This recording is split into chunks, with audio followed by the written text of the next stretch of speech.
As electronic drums stray further into the territory of acoustic replication, there's something that I've seen a lot of people talking about more. Why do none of the current crop of electronic snare drums have the ability to turn wires on or off? Well, Italian company eDrum have addressed this issue with their new E-Strainer, and here's my take on it. Let's get to it.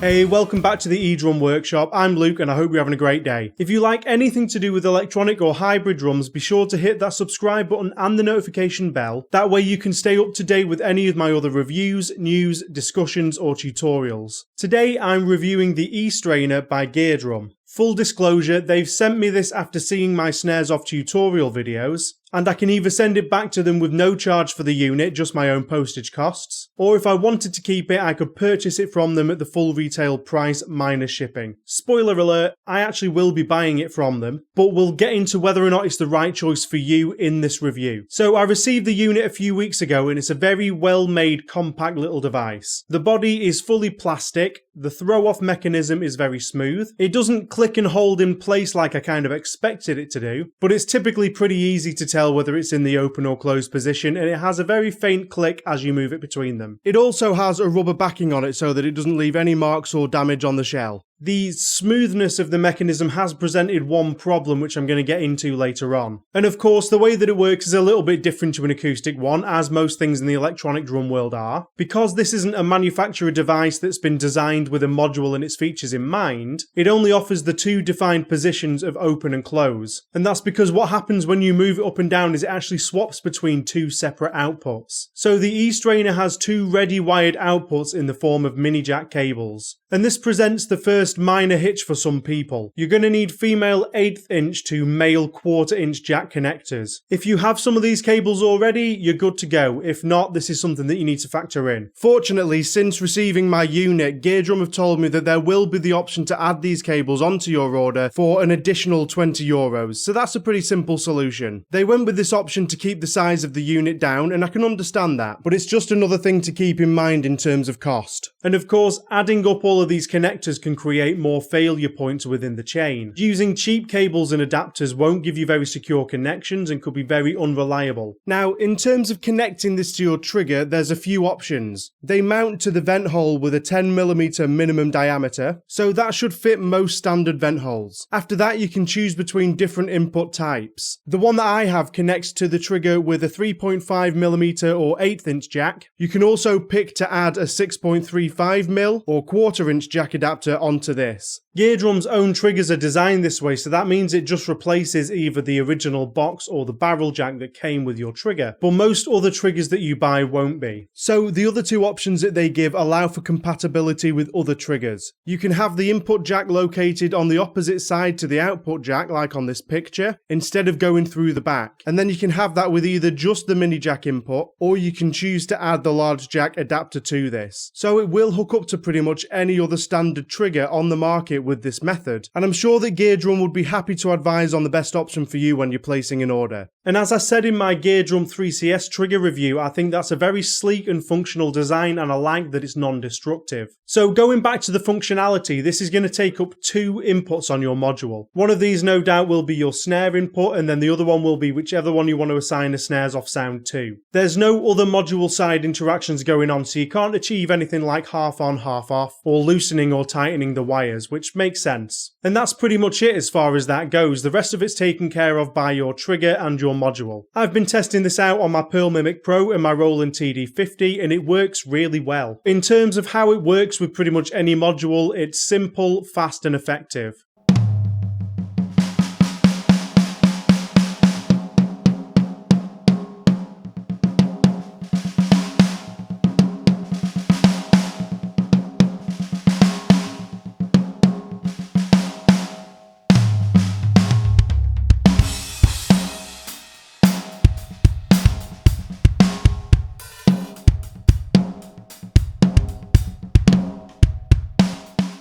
What I really like about this approach is that functionality wise it will work with any module, and you can swap between any two inputs. And that means that there's also possibilities outside of a simple snares on, snares off. If you have a module that takes a while to jump between kits, you can have any two different sounds ready to go on one pad saved within a single kit. So if you just wanted to swap between two different snare tones on one song, it's very easy to accomplish that.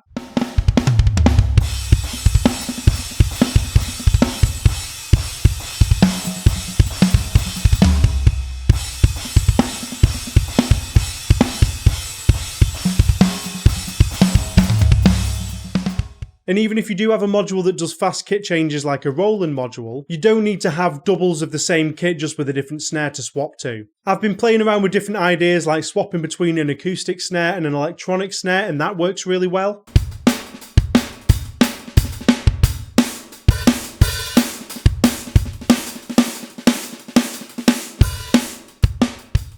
You could also go down the route of having something like a Tama duo snare where you can swap between a deep snare or a floor tom sound, and I've even tried using it as an overtone switch with my snare elements pack so that I could swap between a more dry or a ringier sounding snare drum.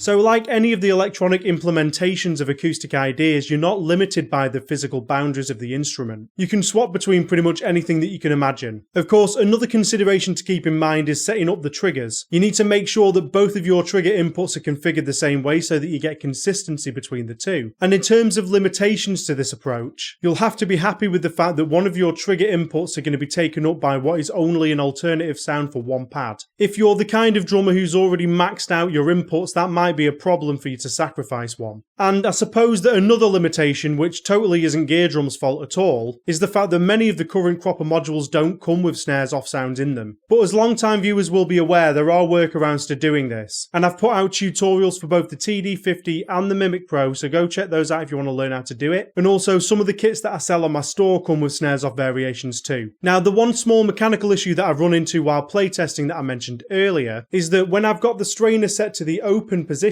i.e. the snares are off, if I play really hard or play a lot of rim shots, it slowly starts making its way back up. And I don't know if you can hear this, but the switch is actually quite low in the mechanism. It doesn't take a lot of movement from this position to snap back into the snares on position.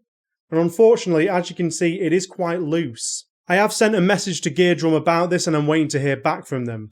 Okay, it turns out that eDrum did actually get back to me very quickly, but my email sent it to spam, and the way that I've got my forwarder set up meant that I didn't spot it until after I'd filmed. But basically, eDrum are addressing this issue from my feedback. The message that they sent back to me is on screen, but the basic gist of it is that they can set how tight or loose the mechanism is. Unfortunately, my current version can't be adjusted because it's fully closed off, but they're now going to be installing a small access hole onto models from this point forward, so that the tension of the screw can be adjusted by the user. And this is fantastic. It's exactly what's needed from small companies when gaining feedback about their products. So hats off to eDrum there. I've gone back to them about swapping my current one, and they'll be sending a new model over to me before I even need to send this one back. Again, this is great customer service, so you can be sure that if you're dealing with them that they will look after you.